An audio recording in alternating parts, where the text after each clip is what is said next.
evening and welcome to NTD News. I'm Stephanie Cox. Here are today's top stories. Congress is moving quickly to pass new gun laws. The Senate has reached a deal on a framework, and staffers on Capitol Hill are now working on the official text with the goal of passing it in the next few weeks. As I said, I will put this bill on the floor as soon as possible, once the text of the final agreement is finalized. In the wake of shootings across the country, Ohio's governor quickly signed a bill that allows teachers to carry guns on school premises, and they only need 24 hours of training. Find out what teachers have to say about it. The 2020 election results are back in the spotlight. Today's January 6th hearing zeroing in on former President Trump's claims of widespread election fraud. How does Trump respond? And what does an attorney tell us about a related case she's still pursuing? An update on the 31 members of the nationalist group Patriot Front accused of trying to carry out a riot. They're no longer behind bars. We'll give you the latest. Disney and Pixar's upcoming film Lightyear will not be shown in the United Arab Emirates. The country is censoring the film because it has LGBT content.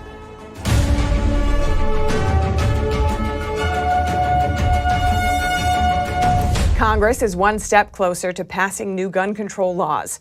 Today, staffers on Capitol Hill began crafting the text to finalize the framework of a deal that was reached over the weekend. 10 Republicans have bought in, which would be the bare minimum needed to pass the proposals. NTD's Melina Weiskup takes a look at the details. Just days after the House passed a package of bills on gun control, the Senate is on track to move their own proposals. Now comes the important work of turning this framework into legislation and legislative language that can pass Congress and be signed by the President. While the House version banned buyers under the age of 21, the Senate's version would still allow young buyers. But it would make it more difficult for a person under the age of 21 to get their hands on a gun.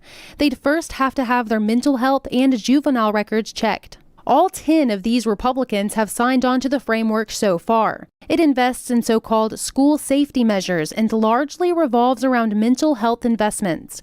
There's also funding for states to encourage them to enforce red flag laws, to strip guns from people who are deemed by a court to be a threat to themselves or others. And encourage them to more thoroughly and broadly implement them. The proposal goes further to provide protections for domestic violence victims. As for criminals, the bill aims to crack down on people who illegally evade licensing requirements. And it will create more penalties for straw purchases, that is, gun purchases for others who cannot pass a background check themselves. While Democrats acknowledge that it doesn't do everything they call for, they say it's a way to get their foot in the door to do more later. They can stand up to the NRA. If they do it once, it's a muscle they can exercise again. Senate Leader Chuck Schumer today committed to a quick vote. As I said, I will put this bill on the floor as soon as possible, once the text of the final agreement is finalized. It is a narrow path for congressional leadership to maneuver here, but with this latest commitment from these 10 Republican senators, it indicates that these newly proposed gun laws are on track to meet with success. Reporting in Washington, D.C., Melina Weiskup, NTD News. And in the state of Ohio, teachers and staff now only need 24 hours of training to carry a gun on school premises. A new law was passed earlier today after Governor Mike Dewine signed a Republican-backed bill that reduces the training from 700 hours to 24. Dewine said at a news briefing that those longer hours were intended to train law enforcement, adding that, quote, the vast majority of that training is not really relevant to school safety directly. The governor and lawmakers pushed the bill in response to recent shootings, but critics of the new law are concerned that the legislature moved too fast. The Ohio Education Association and the Ohio Federation of Teachers said in a joint statement that the new law will make Ohio students less safe. They say it's irresponsible to put guns in the hands of inexperienced people. And more on guns. The Supreme Court will soon rule on a case challenging a gun law in New York State. Gun owners and instructors in the state say they are hopeful that the High Court will overturn the law. Here are the details. New York State currently requires people to show a proper cause for carrying concealed handguns before they receive permission from the state. A proper cause has to be an actual, rather than speculative, need for self-defense, and the permit doesn't apply to the entire state. The U.S. Supreme Court will soon decide whether to keep this law in place or overturn it. Those at the Nassau County Rifle and Pistol Range say the issue is a matter of common sense practicality. If you have a permit, right, you're permitted in Nassau County, right, why shouldn't your permit be good in the city? Okay, or Nassau County, New York permit, why isn't it good in New Jersey or California? All right, your marriage license and your driver's license good all over the United States, but your permits are not universally accepted by other states, and they should be. A military veteran and former New York firefighter says restricting access to guns doesn't necessarily make a place safer. What I have noticed is places that have simpler, legal gun laws are safer. Because, for instance, the recent shootings that we had, I feel if a place is unprotected by firearms, it's a soft target. That means anyone with malintent can go in there and expect no resistance whatsoever. Given the recent school shooting in Texas, he says teachers should be able to protect their students with guns. Firearms are not complicated devices. They're very simple. I personally feel you are the last line of defense with that room full of children. If you're there willing to educate them, you should be there willing to defend them with your life. The Supreme Court's ruling is due by the end of June. The case could yield the most important gun rights ruling in more than a decade, and it could impact various gun restrictions nationally. And in election-related news, the January 6th committee today puts the spotlight back on the 2020 election. Officials testifying say they have debunked Trump's allegations about fraud, but an attorney still fighting in a related case tells us another story. NTD's Iris Tao has more. In its second hearing, the January 6th committee on Monday tried to make the case that former President Donald Trump promoted what the panel called false voter fraud claims in the 2020 election. And in doing so, lit the fuse that led to the horrific violence of January 6th. The committee also played video testimony of former Attorney General Bill Barr, who said he told Trump that such claims were false. I mean, that the claims of fraud were bullshit. And, he was indignant about that. Also among those from Trump's inner circle testifying was B.J. Pak, a former U.S. attorney in Atlanta. He disputed allegations that a suitcase of ballots had been illegally added to the vote count. The FBI interviewed the individuals that are depicted in the videos that purportedly were double, triple counting of the ballots, and determined that nothing irregular happened in the counting. But Trump blasted the panel on Sunday, accusing it of, quote, not hearing from anyone saying the election was rigged and stolen, despite the evidence. Others are also speaking out. We spoke with Stephanie Lambert, the attorney in a pending case in Delaware County, Pennsylvania, in which several Republicans are alleging fraud in the 2020 election. There's so much more evidence. I'm very familiar with fraud. I know it when I see it. It exists. It happened. And I'm happy to move forward and litigate this case for my clients. Meanwhile, the next hearing is slated for Wednesday, in which panel members say they'll talk about Trump's broader planning for January 6th. Reporting in Washington, D.C., Iris Tao, NTD News. And over in Idaho, the 31 members of the alleged nationalist group Patriot Front, who were arrested over the weekend, have since been released. Authorities arrested them near a gay pride event based on suspicion that the group aimed to carry out riots.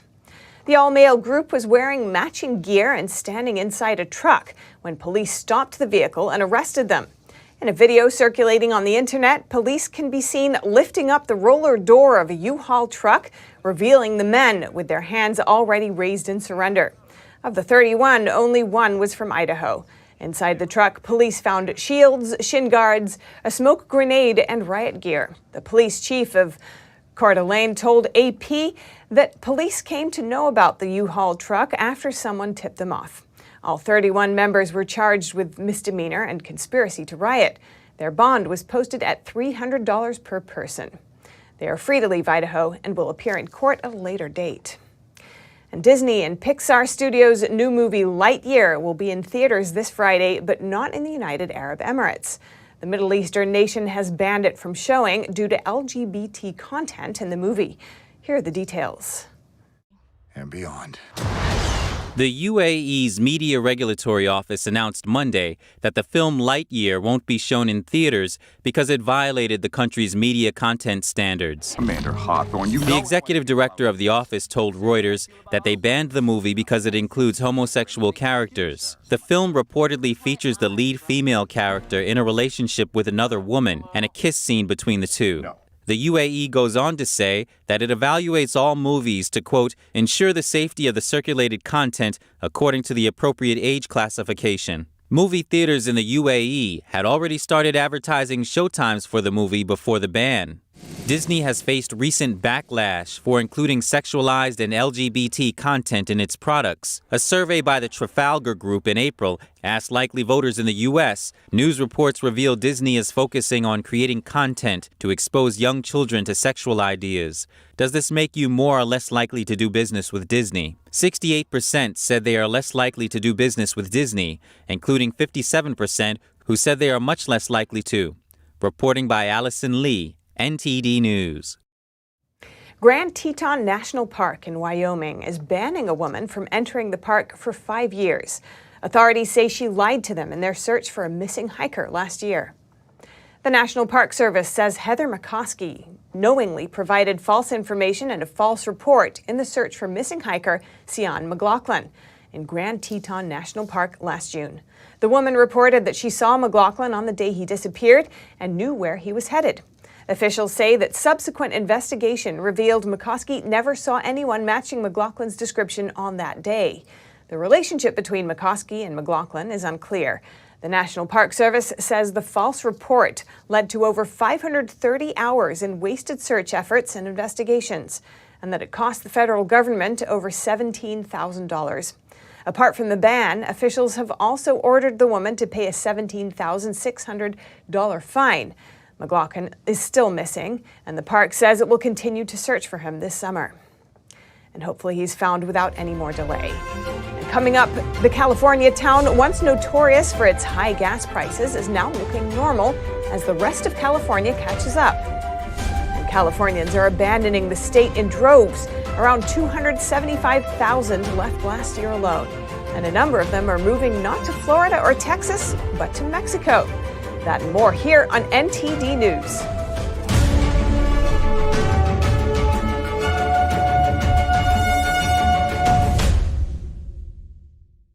Navigating a world of economic madness, you need to have the right guide. What do today's decisions mean for your tomorrow? We ask why. What's the alternative? Uncover the deeper reasons and the hidden influences, and highlight the real opportunities for profit. At NTD Business, we connect the dots for you. Good evening. Thanks for joining us. NTD Business. I'm Paul Green.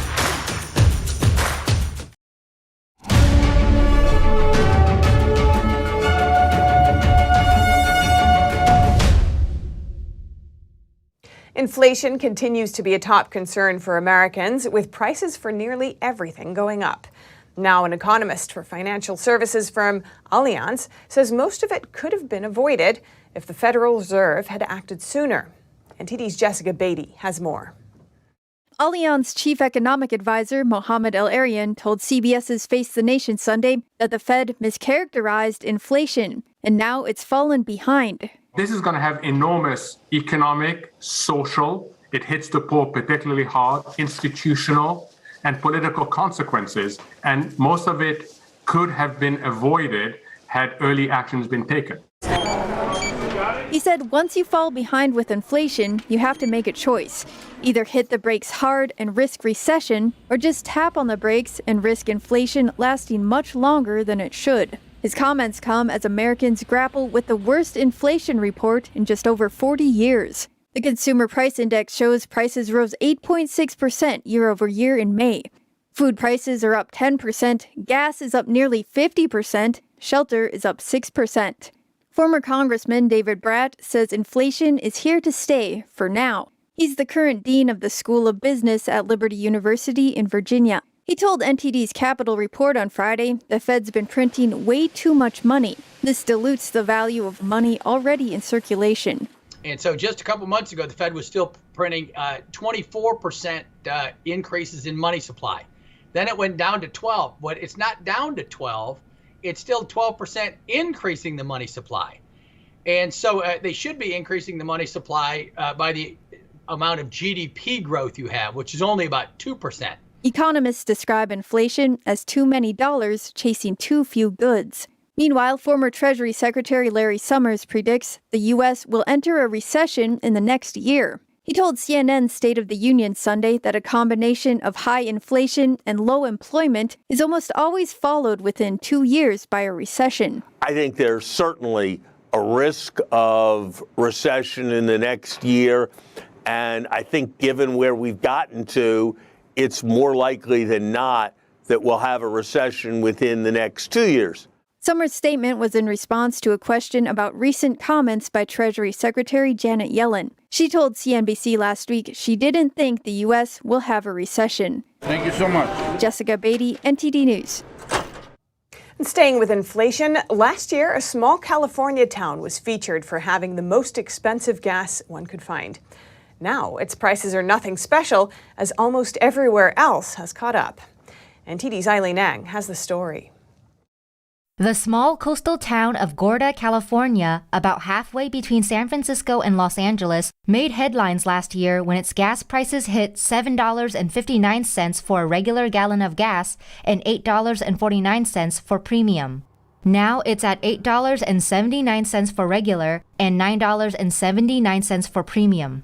An employee told Stanley Roberts, a veteran journalist, on Sunday that he used to get insults for the high prices. But now he says the complaints have all ended. People used to call me names, curse me out because of the price, but now that the rest of the country is caught up, nobody complains anymore.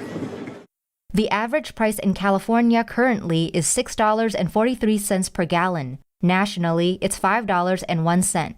The Gov't gas prices may stick there for the moment, as gas station pumps are not able to surpass 4 digits and charge $10. The pumps would either need to be replaced or start charging in liters. It's not just the gas that's expensive. Customers are paying airport equivalent prices for food and drink too. You brought a bunch of stuff there. What's it like? It's crazy in there. It's crazy. No, it's all right. It's all right. You know, it's better than nothing. $4 for a bag of chips? It was $11 for a water bottle and carbonated yerba buena in this. Yeah. $11. It was like airport, like you said, a little bit like airport kind of. But no planes? Yeah, no planes. No. Last October, the general manager told us he has to spend $3,000 a day on diesel to run the generator, which runs the town. That makes everything else cost more, including gasoline.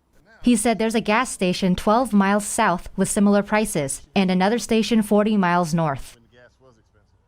In another California news, a former CEO of Anaheim's Chamber of Commerce agreed to plead guilty to accusations of wire fraud. He signed the plea agreement on June 1st and will be required to pay back taxes for unreported income.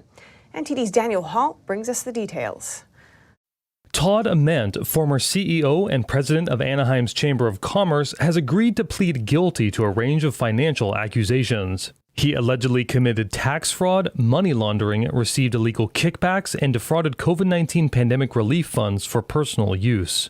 According to the filed criminal complaint, Ament and another unnamed political consultant laundered funds through the Chamber of Commerce to acquire a home in San Bernardino. Prosecutors state that Ament is also accused of receiving multiple kickbacks from the unnamed consultant. The funds were transferred from multiple banks to the Chamber's bank. In addition, Ament is accused of misusing COVID-19 small business relief loans. He used the money for personal property taxes and making multiple clothing and boating purchases. Ament signed the plea agreement on June 1st and is scheduled to be arraigned on June 21st. America's largest pork processor is closing a major plant in California. It says it'll keep servicing California's customers from existing facilities in the Midwest. Smithfield Foods is also reducing the size of its herd in Utah and exploring ways to exit its farms in Arizona and California. It blames everything on the rising cost of doing business in California. Smithfield says utilities are 3.5 times more expensive in California than in other states. The processor also brought up government regulation. A state law from 2018 made it illegal to breed pigs in small stalls because they want the pigs to have the freedom to move around. This would also increase the cost of production. And it's not just companies leaving California. Californians themselves are abandoning the state in droves. Around 275,000 people left last year alone, and a number of them are moving not to Florida or Texas, but to Mexico. NTD's Faye Quarter has more. California is continuing to shrink, with hundreds of thousands of residents moving to places like Tennessee, Texas, Florida, and Mexico. What Californians tells us when they come is that they are not very happy with what is going on in their state. I don't know exactly what is going on there, but they are not very happy. Alfonso Barrera is a founding partner at Easy Legal Mexico, which provides immigration services. Barrera has seen the number of Americans moving to Mexico increase during the pandemic. Californian officials say around 275,000 people left the state last year. A lot of people are coming because they want to retire or they're looking to change their lifestyle in some way. They're buying homes here. And they're living here part-time or full-time. Matthew Harrop is the founder of Mexperience, an online resource for people who want to engage with Mexico. Harrop says, possibly the most popular among Americans and Canadians is Ajijic, just south of Guadalajara, which is a very large conurbation of foreign expats around the lake there. But also popular is Baja California. Some Americans even live in Mexico, while at the same time they're working in California. They get paid in US dollars, and then they get to pay for things in pesos. People like to retire when they're on fixed incomes and move to a country where the cost of living is a lot lower. Their money stretches further. Kate Lincoln Goldfinch is an immigration attorney at Lincoln Goldfinch Law. She knows many Americans who moved there to take advantage of a lower cost of living. Faye Quarter, NTD News. And on the East Coast, one of the biggest food expos in the entire world is taking place right now in New York City. NTD's Phil Zoe takes us on a tour, trying out some of the fancy foods from across the globe. We're at the Fancy Food Show in New York City, an expo showing off some of the best specialty foods across the globe. Fancy food, see it's very fancy stuff over here. We bacon all day long, so come back, okay? Australia, Iceland, Italy, and of course the United States. Everybody's here. Specialty food is often made in smaller batches using high-quality ingredients, so it usually costs more and is considered a highly valued food item. I really would love for you to try our cakes and cookies. Say no more. After sipping on some black and white coffee, Jonathan Noah of A to Z Distributors shows me one of his most popular desserts. This is knafe, but instead of the original knafe, it's baklava with a knafe top. Across the aisle at Boston Gourmet Chefs, the baked pastries are smelling really good. That's because they use a European-style butter called Plugra butter, which has a higher fat content. Butter does smell good when it's baking, yeah. That's like one of the main things when you're baking like fresh croissants or things like that, yep. Vegan and vegetarian foods are taking over the globe. David Bencher of Ali Processing tells me. Everything is vegetarian. Some of these items are vegan. We have the grilled steak, we have the Salisbury steak, we have the breaded chicken patties, breaded chicken nuggets, quite a very, very big item of ours. Next stop, drinks. How can you have fancy food without having some sparkling water? We just got into the spike business, so we're going to be going into more of a sparkling water made with real fruit, but adding a little bit of alcohol base. Now, who's ready for some snacks? Follow me. Wait. That's a pretty cool tagline. We come up with a lot of fun names, and Tropic Like It's Hot is one of them. Alexandria tells me all about her So Good freeze-dried fruit and vegetable snacks. So we are extremely innovative and dedicated to combating food waste. Over 40% of our fruits and veggies go to the landfill every year. So what do? We make shelf-stable products like our smoothies. You just blend with ice and water, and that's it. And last but not least, time for some fancy dessert. Our latest bar that we've released is our theater bar. So buttered popcorn, cola, raisins, a hazelnut praline, strawberry ice cream, potato chips, peanut butter, and then caramelized saltines. The show is making its first return to New York since the CCP virus pandemic. The organizers tell me fancy food is here to stay. Of course, inflation is affecting everyone, and that is across the board. Specialty food products tend to be a bit more expensive because of the quality of the production and the ingredients. So I do feel that the specialty food consumer is still going to be dedicated to buying those wonderful products. So what you saw earlier was just a fraction of what they offer here at the Fancy Food Show. They actually have nearly 2,000 specialty food companies here offering the latest food trends, from baked goods to olive oil and what we saw earlier, flavored chocolate. That's right, butter popcorn and cola. Phil Zhou, NTD News, New York. And in Bitcoin news, the currency dropped 14% today, down to about $23,000. The total value of the cryptocurrency market tumbled below $1 trillion today. That's just about a third left from crypto's peak last November, when its total market value hit $3 trillion. The drop comes after a surprise move by major crypto lender Celsius. It led to a slide across crypto tokens, with Bitcoin hitting an 18-month low and number 2 token Ethereum down as much as 28%. Crypto markets have dived in the past few weeks. That as rising interest rates and inflation hurt riskier assets across financial markets. In May, the collapse of the Terra USD and Luna tokens also shook the industry. And something not quite as bad as losing all of your cryptocurrency, but close, would be not being able to withdraw your funds or make transfers. That's what happened to users of the Celsius crypto network. NTD's Sean Marshall has more. Celsius Network, a cryptocurrency lending company, is freezing all withdrawals and transfers between accounts. Celsius announced the news to customers on Sunday. Mark Fidelman, crypto expert and founder of SmartBlocks, said he would bail immediately if he were a Celsius customer. I would recognize that Celsius to them means Kelvin, because they're freezing everyone's assets. I mean, it's insane what's going on there. So if you're a Celsius customer, I'd leave. The company said it froze people's assets because of extreme market conditions, but it didn't say what the extreme conditions were, possibly related to the price of Bitcoin dropping nearly 50% this year. Fidelman advises not to keep more than a couple $1,000s in crypto exchanges. From what we've seen from Coinbase, is that even they're not guaranteeing that if they go into bankruptcy, your crypto is safe. So keep your crypto off the exchanges. Very simple. Celsius has its own token. Crypto lenders on its platform can earn interest on it, and borrowers can also pay interest in it. But its value has fallen about 97% in the last 12 months, from $7 to around 20 cents, based on CoinGecko data. It's the future, believe me. Don't get turned off by this. This is a big correction that was needed. In efforts to comfort clients, Celsius says customers will continue to accrue rewards during the pause. Also, that it has valuable assets and is working diligently to meet its obligations. Sean Marshall, NTD News. And if you have any news tips or feedback for the show, you can email us at eveningnews@ntd.com. And coming up, Game 5 of the NBA Finals tips off tonight in San Francisco.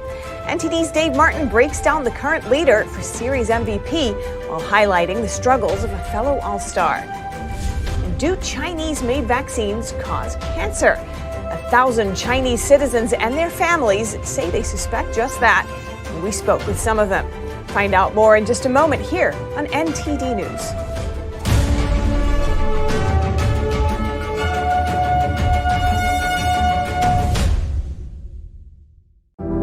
Secure, the true solution for your digital privacy and security.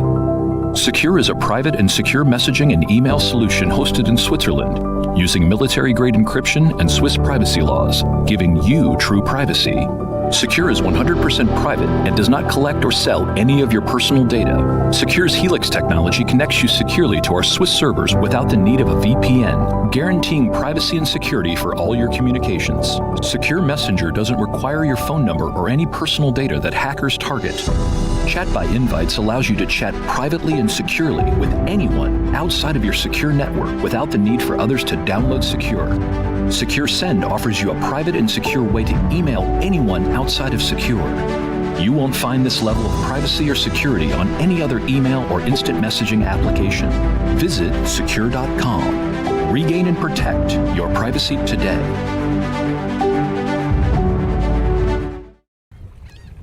Oh, hey, doesn't it feel like there's communists everywhere? In fact, the Chinese Communist Party has been subverting America from every angle.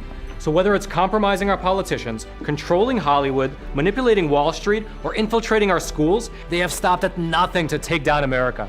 And I believe that in order for us to not become like China, we need citizens who know the truth. So go on over to getepic.com, stay informed with a subscription to the Epic Times, and you will get instant access to this infographic. NTD's Capital Report. It's about getting answers, cutting through the fog of politics. It's about your questions and our chances to ask. What is the net impact of the American Carson Graves? Thank you for joining us. We're speaking to those in power to find out what does this mean for the people. We're here so you are in the know.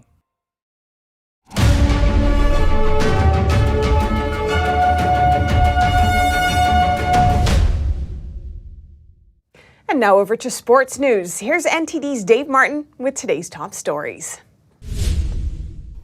Game 5 of the NBA Finals is tonight. With the series tied at 2 games apiece, the stakes are pretty high. Golden State gutted out an impressive win in Game 4 to regain home court advantage. Steph Curry continues his march toward winning Finals MVP with 43 points the last time out. He's been the highest scorer in every game this series while hitting nearly half of his three-point attempts. On the opposite end, Draymond Green has struggled on offense. Normally a defensive stopper and all-around good player, Green has hit just 23% of his shots and missing all 9 of his threes while accumulating more fouls than points. The Celtics, meanwhile, have been led by their young stars Jason Tatum and Jaylen Brown. Both are averaging 22 points and 7 rebounds a game. Tatum also leads the team in assists, averaging nearly 8 a game. He and the Celtics will have their work cut out for them, though, as 2 of the 3 possible games left will be in San Francisco. And in tennis, the new ATP rankings are out, and former number 1 Novak Djokovic has fallen to 3rd, while Daniel Medvedev reclaimed the top spot, with Alexander Zverev right behind him. Medvedev was at number 1 earlier this year after Djokovic missed the Australian Open due to his vaccination status. This marks the first time since November 2003 that neither Djokovic, Rafael Nadal, or Roger Federer weren't ranked in the top 2. The rankings are based on a player's best 18 tournament results over the previous 52-week period. Medvedev and Zverev both will miss Wimbledon. Zverev tore his ligaments in his ankle at Roland Garros, while the All England Club has banned Medvedev as part of their boycott on all players from Russia and Belarus in response to the war in Ukraine. Rafael Nadal was ranked 4th after winning the French Open title for the 14th time in his career and beating Djokovic along the way. And though Nadal has won both slams this year, he's competed in just 10 events over the previous 52 weeks due to injuries. Fellow tennis great Roger Federer, who hasn't played since last summer's Wimbledon, has fallen to 68th. Federer's next scheduled tournament is September's Laver Cup in London. On the ice, the Stanley Cup Finals are set after Tampa Bay downed New York in Game 6 Saturday night, 2-1 to take the series. They'll meet Colorado in search of their 3rd straight Stanley Cup title, something no team has done since the New York Islanders won 4 straight from 1980 through 1983. By the time Game 1 starts Wednesday, the Avalanche will have been off for 9 days. Colorado is hoping that'll be enough time for forwards Nazem Kadri and Andrew Cogliano to heal. Both had surgery for hand injuries sustained against Edmonton in the Western Conference Finals. Kadri has 14 points in 13 games this postseason. Tampa Bay, meanwhile, is hoping to have forward Braden Point available for Game 1. Point practiced Monday but hasn't played since Game 7 of their first-round series against Toronto. Point led all postseason players with 14 goals each of the past 2 years. That's all for sports news. Back to you, Steph. Thanks, Dave. And in international news, controversial reports are brewing in China over alleged after effects of getting doses of Chinese-made vaccines against COVID-19. At least 1,000 Chinese citizens were reportedly diagnosed with leukemia after getting the jab, while 600 children were found to have developed diabetes after the shots. We spoke with relatives of some of the victims for more details. My wife received the vaccine on April 8th and started to have symptoms on April 9th. She was diagnosed with acute B lymphoblastic leukemia. A month and a half later, Miss Zhong passed away, leaving behind her husband and 2 young children. Her husband said she was in good health before getting a Chinese-made vaccine. In northern China's Hebei province, Miss Yin is fighting the same disease. She received her second dose of the Sinopharm vaccine on May 1st of last year. Later, she was diagnosed with acute B lymphoblastic leukemia. My wife felt breathlessness after the vaccine shots. Then she started to cough. We didn't take it seriously in the beginning and treated it as a cold, but it wasn't getting any better, and she started to have back pain. We then had her checked out and found out it was a blood issue. Her platelet count was only a little over 30. The doctor said it looked like an acute disease. Miss Yin was also said to be healthy before getting vaccinated and has no family history of leukemia. The 2 women are far from alone in their misfortune. Recently, patients from across China co-signed a public letter accusing Chinese-made COVID-19 vaccines of causing leukemia. The document said more than 1,000 patients were impacted and that such a large number of similar reports can't be written off as coincidence. The letter explains most of the patients started to show symptoms a few days after getting the vaccine, and the oldest among them is over 70, while the youngest is just 3 years old. Virtually all of the patients also got the same appraisal from their local disease control centers, that their symptoms had nothing to do with the vaccines. The letter became one of the most searched topics on Chinese social media platforms, but was later wiped from the website. They said it was purely coincidence that the vaccine shot was taken around the time when the disease started. That's their appraisal. They meant that you'd have the disease with or without the vaccine shots. They made the vaccine sound innocent. But it's more than cancer. Another letter was posted online in late May. It called attention to cases of type 1 diabetes that developed in children after they got vaccinated. The letter was written by parents of over 600 affected children across the country. Most of the sick children were injected with the Sinovac vaccine between October 2021 and May 2022. Like the leukemia patients, local authorities also told their parents that it had nothing to do with vaccines. While patients' families seek out help and justice, Chinese authorities may be scrambling to silence them. Some report being threatened by police, having their online posts removed by web censors, and having their social media group chats shut down. I know the path to seek justice will be tough, but I will continue the journey because I lost my wife. It's not a matter of money. The patients and their families say media outlets inside China have largely refused to report on the issue, while attorneys opted not to represent them. They believe that's out of fear of suppression or retaliation from the communist regime. A concerning report. Now, imagine this. You work in a foreign country, and your boss tells you you have to swear allegiance to their government, or else you'll be fired. What would you do? Well, a not too different scenario is facing many English teachers in Hong Kong. NTD's Don Ma has the details. Hong Kong officials are ordering foreign English language teachers working in government schools to sign a declaration swearing allegiance to the city. China expert David Zhang and host of Epoch TV's China Insider says having foreign teachers swear allegiance is to keep them in line with Chinese laws. They want to prevent foreigners who are not bound or have not traditionally been bound by these Chinese measures to say things or educate children on issues that would be deemed politically sensitive in China. They're trying to prevent anybody that wants to talk out of line, so to speak. For anyone who doesn't sign the declaration, Hong Kong's Education Bureau will take action to terminate their employment. Zhang says forcing teachers to swear allegiance has an impact on what students will be able to learn in Hong Kong. Freedom of speech in education, or what they teach in education in Hong Kong, is going to be totally controlled. So June 4th is a prime example of this. It's very politically sensitive in China. Now that you swore allegiance to Hong Kong, you're not going to talk about this in your lessons or your lectures. Following the passing of the Hong Kong National Security Law, authorities gradually started ordering government employees to take an oath. Those who take it swear to uphold Hong Kong's constitution, bear allegiance to Hong Kong, and be responsible to the Hong Kong government. It really just means allegiance to the Chinese Communist Party after China took over Hong Kong with the national security law. So you're really not swearing allegiance to Hong Kong, but you're actually swearing allegiance to the government behind Hong Kong, which is the Chinese Communist Party. The requirement of foreign English language teachers to swear allegiance applies to those whose contract started after July 1st, 2020, which is the first day that the Hong Kong national security law was put in place. Don Mott, NTD News. Michelle Bachelet indicated today that she would not seek a second term. She made the surprise announcement during a speech to the Geneva-based Human Rights Council. I will not be seeking a second term after my mandate expires on the 31st of August of this year. Bachelet made a trip to China last month, for which she was criticized by rights groups as well as some Western governments, including the U.S.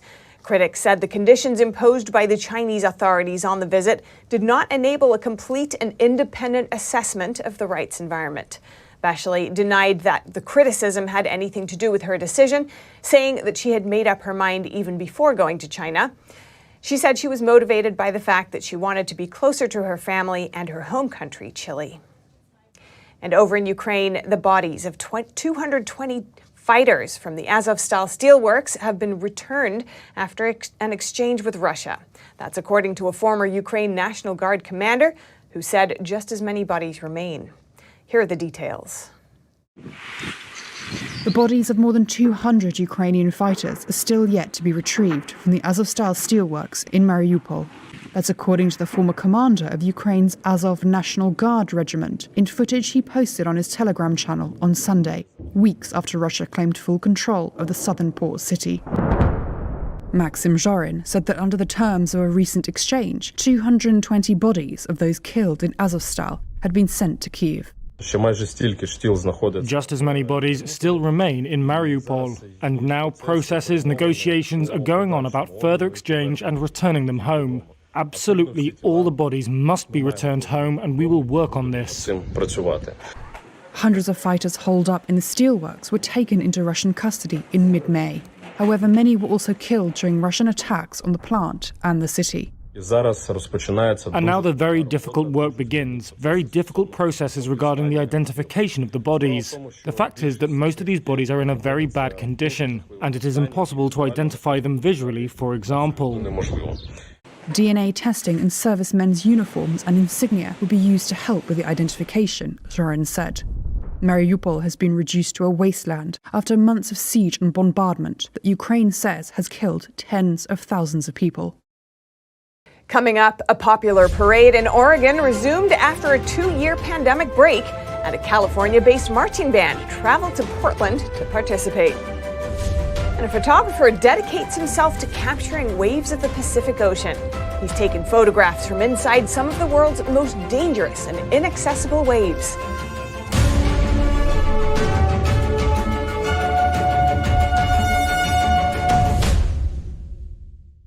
Hello, I'm Mike Lindell, inventor of MyPillow. Thanks to your support, you've helped make MyPillow become one of the fastest growing companies in America. Over the last 12 years, you've helped MyPillow create thousands of jobs right here in the USA. When I got MyPillow, I'm asleep almost immediately. I stay asleep at night and I wake up more well-rested in the morning. That's why I invented MyPillow. My patented fill adjusts to your exact individual needs and helps keep your neck supported and aligned. I'm interrupting this commercial to bring you my BOGO extravaganza. For example, you get one of my Giza Dream bed sheets and you get a second set absolutely free. Or my 6-piece towel sets. Buy one set, get another one absolutely free. Or get my classic premium MyPillow and get another one absolutely free. So call the number on your screen or go to mypillow.com and use your promo code to get my buy one, get one free offers and get deep discounts on all MyPillow products.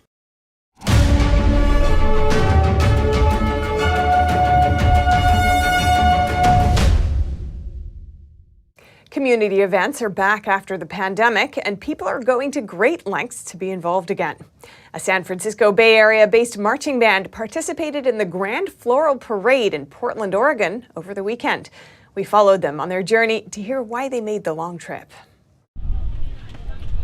One by one, they loaded the bus with their equipment and instruments. The Tianguo marching band members made the 600-mile trip from San Francisco to Portland for the annual Grand Floral Parade. Yeah, this is one of the larger parades in the West Coast, and so we wanted to come back this year, and they warmly welcomed us. The Grand Floral Parade resumed after getting canceled 2 years in a row due to pandemic lockdowns. The Tianguo Marching Band, translated to Divine Land Marching Band in English, formed in 2007. The San Francisco-based group has participated in many parades, both inside and outside California. This time, some of the members are from New York and Vancouver. There were over 100 members participating in total. The Tianguo Marching Band members all share the practice of Falun Dafa. Falun Dafa is a practice that's based on the principles of truthfulness, compassion, and tolerance. And our mission in the band is to share the beauty of Falun Dafa with the community through our music. And the community really felt that beauty. Oh, I loved it. It was so beautiful. Lovely. Yes, just about my favorite. You're just wonderful. The prettiest band in the whole parade. I love you guys. Amazing. Amazing. Their shoes all matched. Every detail was very impressive. Yeah. It was beautiful. I videoed the whole thing. The Falun Dafa band was really wonderful. And I practice meditation every single day. Not Falun Dafa, but I believe in everyone's right to practice what they believe. It's absolutely necessary that people have the freedom to practice their meditation, to work according to their ethical goals. I just can't believe that they would be suppressed. Under the Chinese Communist Party, Falun Dafa practitioners are persecuted for their beliefs, but overseas, they want the world to know it's a peaceful meditation group. It made me so happy that they chose to play an American song when they were here to visit us. We thank them for that. That was a great consideration. Thank you. The band includes American classics in its repertoire, like Stars and Stripes Forever. According to their website, the mission of the Tianguo Marching Band is to present and promote the beauty of Falun Dafa. And over in Hawaii, a photographer is known for his stunning images of ocean waves. They're taken from inside the barrels of some of the most powerful and dangerous waves on Earth. Let's take a look.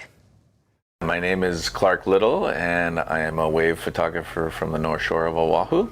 When he was younger, Clark Little would surf the shore break waves, something very few people dare to do because of the inevitable impact with the sand. And he was doing it on some of the most treacherous waves in the world. Now he leaves his board at home and brings his waterproof camera.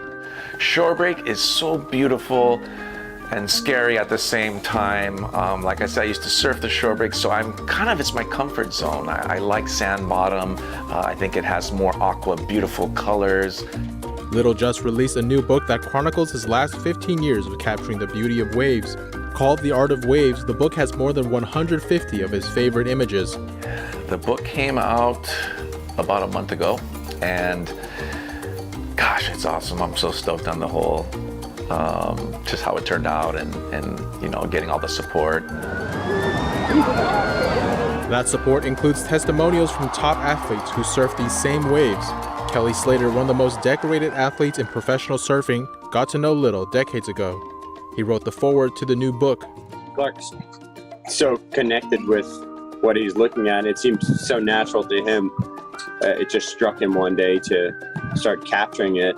Big wave surfer Laird Hamilton says Little's photography gives him the chance to examine the ocean in a way that's impossible when surfing the chaotic and big seas that he likes to be in. Well, I mean, when I look at Clark's books and I see the beauty of the ocean, and the complexity. His books capture the things about the ocean that make us believe in, higher powers. While Little usually shoots in Oahu, his new book also includes photos from the other Hawaiian islands, California, French Polynesia, Tonga, and the Galapagos Islands. In France, a museum of the Middle Ages has reopened after restoration. It features many masterpieces and also some mysteries. NTD's France correspondent David Vives has the story. Before fantasy books or films, it was said that unicorns existed in ancient times, and the magical animal was thought to have a fascinating power to people of the Middle Ages. The unicorn appears here in one of the best masterpieces inherited from medieval times. a series of 6 tapestries named The Lady and the Unicorn. This tapestry was sewn around 1500. This is called a mille fleurs or 1,000-flower tapestry. It presents cut flowers on a red background. The lady stands between a lion and a unicorn bearing the family coat of arms. In this scene, the unicorn stands for purity and beauty and reflects the virtues of the lady. The unicorn appears for the first time in medieval iconography. The ancient text mentions buffaloes or animals with only one horn. According to the texts, its horn had purifying virtues. It could purify water or protect from poison. After 11 years of construction work, the restored Cluny Museum reopened to the public. This is the only national museum on medieval times in France, and it showcases masterpieces of a period of time spanning over 1,000 years. The Lady and the Unicorn depicts a specific story of a lady discovering the 5 senses, one in each tapestry: sight, hearing, touch, taste, and smell, with the help of a unicorn. But what is the 6th sense all about? This is a mystery of its own. The tapestry has something written on it: my only desire. Maybe the lady is taking jewels from a chest, or maybe she put the jewels inside it. If she takes those, maybe this is for a celebration, perhaps a wedding. If she gave away the jewels, this is a sign of renouncement. Maybe then this is the renouncement of earthly wealth to get closer to God. Like the Lady and the Unicorn, many objects of art and craftsmanship found in the museum relate to a spiritual research. These altarpieces used to be displayed in churches on special occasions. The altarpiece represents various scenes based on the Eucharist, based on the Last Supper, including the Last Supper of Christ, a whole set of sculptured statuettes assembled in altarpiece cases, which are themselves sculptured and decorated with motifs. At the end of the Middle Ages, Belgium and Netherlands were very rich regions, which devoted their wealth to creating works of art for the religious or for churches. In France, the medieval times were compared to the Dark Ages during the 18th century by philosophers and revolutionaries. According to historian Jacques Le Goff, this was a misconception. The Middle Ages wasn't a dark period. On the contrary, it emphasized the use of understanding and reason, and its arts features important parts of light and beauty, creativity, and it shaped foundations for the future. The Middle Ages ended with Gothic art, which would allow men to build immense cathedrals. This was a time when monks and religious orders formed part of the elite in society. French kings such as Saint Louis were the keepers of religion and were seen as God's ambassador. The Middle Ages still retains many mysteries for today's historian, but the museum allows us to witness the beauty of this period. David Vives, NTD News, Paris. Some gorgeous pieces there. And that's all for today's news. Thanks for tuning in. I'm Stephanie Cox.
Thanks for watching us on YouTube. Did you know YouTube only keeps selective videos on its platform? So if you want to make sure you get the full picture, just subscribe to our newsletter.